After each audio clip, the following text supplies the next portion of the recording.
Asa Stone, the bridge designer, said the Ashtabula River Bridge was, by his own admission, experimental. On December 29, 1876, the Pacific Express was battling its way through a blizzard during an evening run from Buffalo to Cleveland.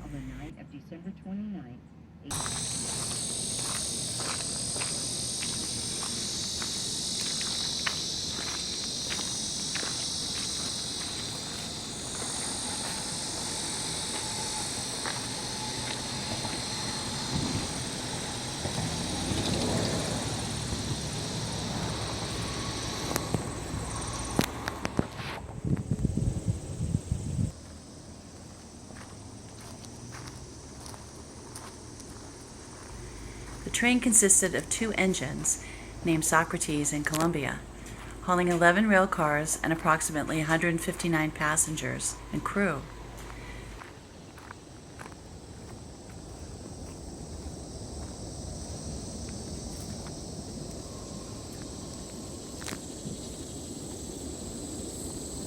The powerful blizzard began hitting northern Ohio, northeast Pennsylvania, and eastern New York 2 days earlier.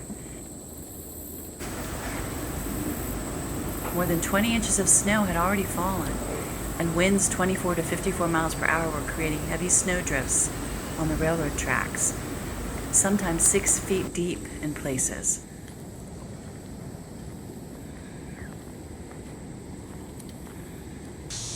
The second engine, Columbia, had been added to help pull the train because of the heavy snow.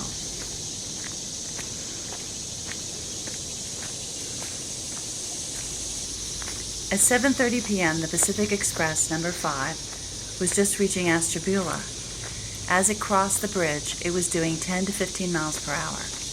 Visibility was practically non-existent, at most 1 or 2 car lengths. As the train neared the western bridge abutment, engineer Daniel McGuire heard a crack and felt his locomotive drop slowly downward.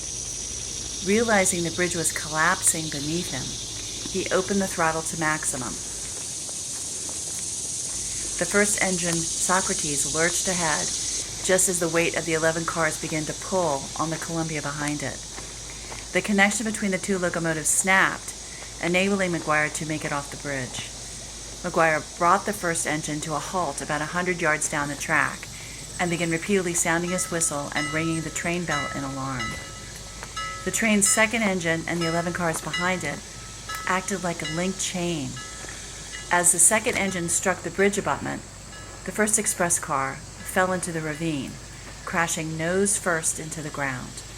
The Columbia then slipped backward off the abutment, landing upside down and backwards atop the car.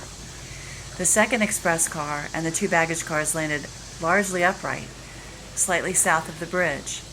The first passenger coach landed upright in midstream atop the wreckage of the bridge and the second express car. The second passenger car twisted in the air as it fell, landing on its side atop the bridge debris and the first baggage car. Each time a car fell, it was as if another one fell on top of it. Ultimately, the second engine and all 11 rail cars tumbled 76 feet into the water, ice, and snow below the bridge.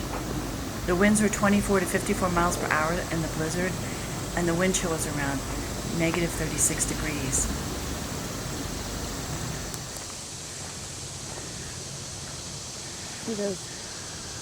That's where it happened. That's a new bridge, but that's where it happened.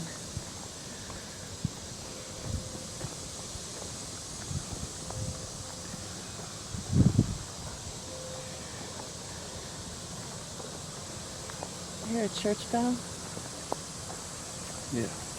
That's it. 12 o'clock.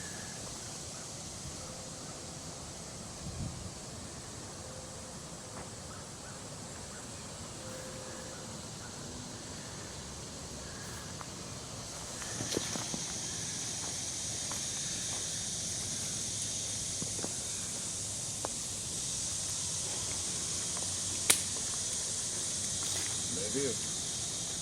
What was that? That's good.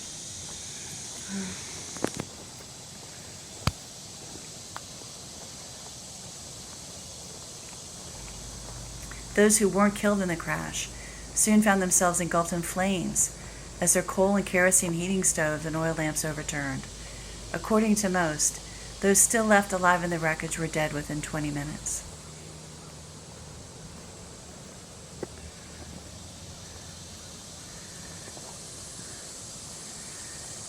I don't think we get much closer with the water like this. Sometimes you can walk up there in the water.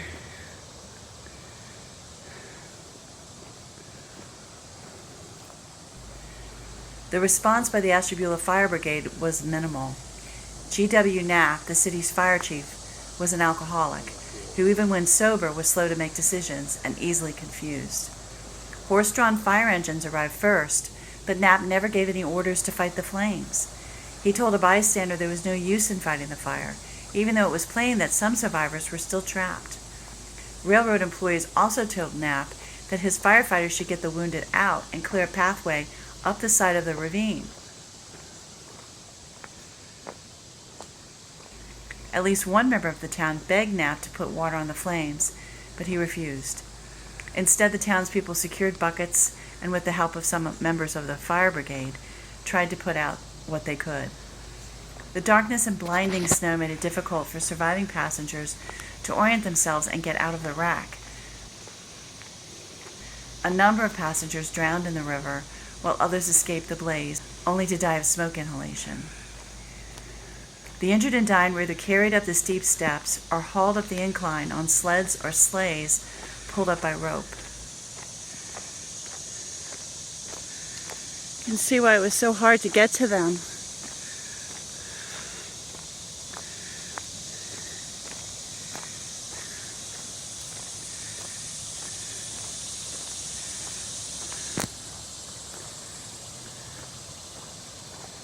There were no hospitals in Ashtabula. The injured were taken to local hotels and residential homes. The 10 doctors in the village attended to the wounded, and around 1 a.m. a special train arrived from Cleveland, carrying railroad officials and 5 more surgeons. All right, trying to get a good vantage point here.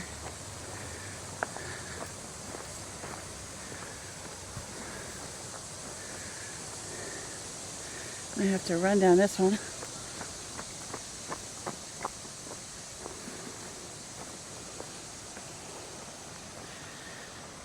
There you go. Looks like somebody had a fire here.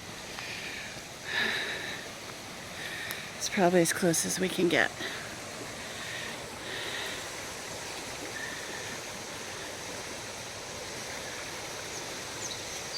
Thieves moved among the dead and wounded, stealing money and valuables. A large crowd of the curious gathered at the wreck site the next morning, and some of the crowd looted the train until Ashtabula's mayor stationed a guard at the site. Some of the money and valuables were discovered by local police, and a few arrests were made.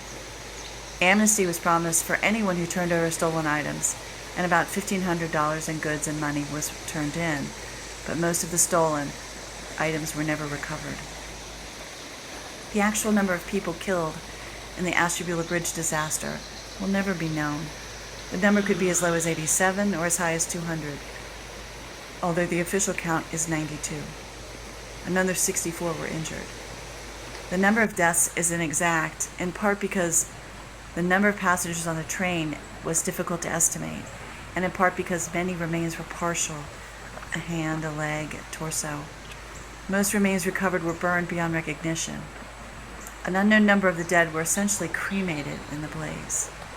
Among the dead was gospel hymn writer Philip P. Bliss and his wife. Bliss initially escaped the crash, but returned to a burning carriage to look for her. Their bodies were never found. Of the 94 fatalities, 48 were unrecognizable, or, like Bliss and his wife, consumed entirely by flames.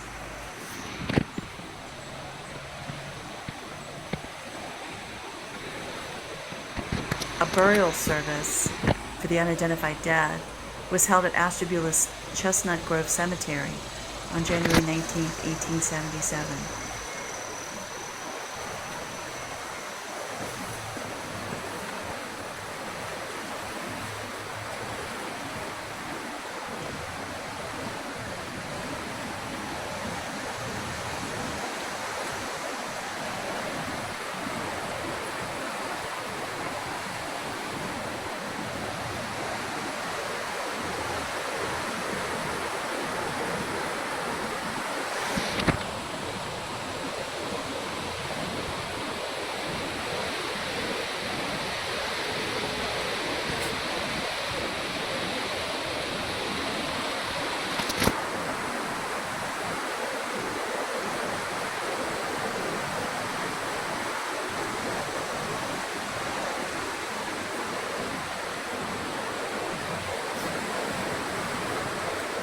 go back. There's something. Very mosquito-y.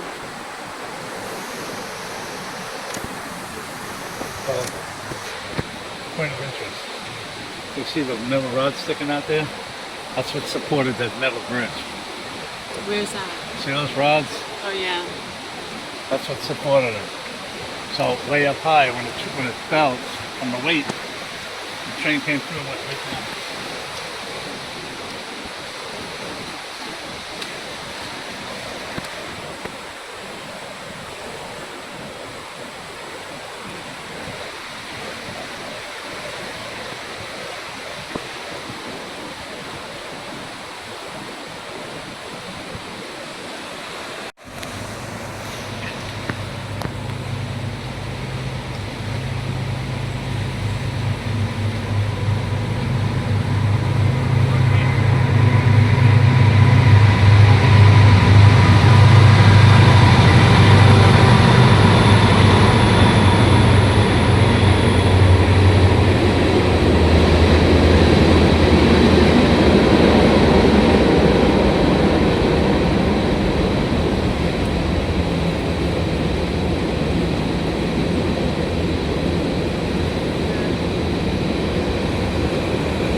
A burial service for the unidentified dead was held at Ashtabula's Chestnut Grove Cemetery on January 19, 1877. The railroad purchased a burial plot in which 18 coffins containing the remains of an estimated 22 people were placed.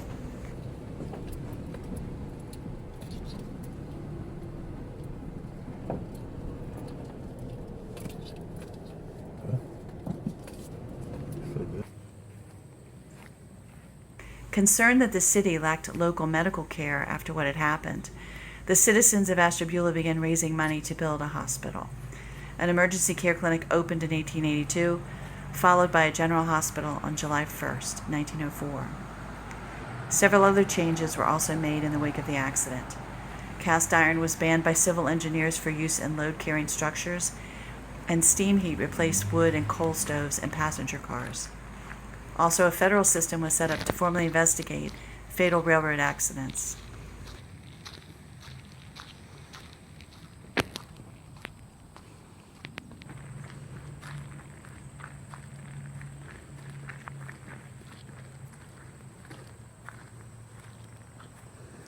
To the memory of the unrecognized dead of the Ashtabula Bridge disaster, whose remains are buried here.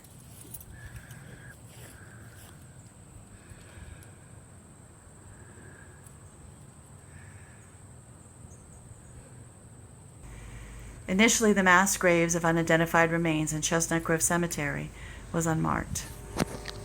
Local citizens began an effort to erect a monument on the site in 1892, and the Ashtabula Bridge Disaster Monument was dedicated on May 30th, 1895, before a crowd of 5,000 people. Names of those known to have been among the unrecognized. Names of others could not be obtained. Amasa Stone was held personally responsible for the bridge's poor design, and the railroad company for the lax inspection of the bridge and the failure to use self-extinguishing heating apparatus. G.W. Knapp was held personally responsible for failing to fight the fire in a timely fashion. Days after testifying, Chief Engineer Charles Collins was found dead in his bedroom of a gunshot wound to the head. Having given his resignation to the railroad's board of directors the previous Monday, and been refused. It was believed that Collins committed suicide out of grief and feeling partially responsible for the tragic accident. But 2 official autopsies, both conducted in 1878, concluded that Collins had been murdered. For unknown reasons, law enforcement officials did not release these reports at the time. They were rediscovered in 2001. Collins was buried in an elaborate mausoleum at Chestnut Grove Cemetery.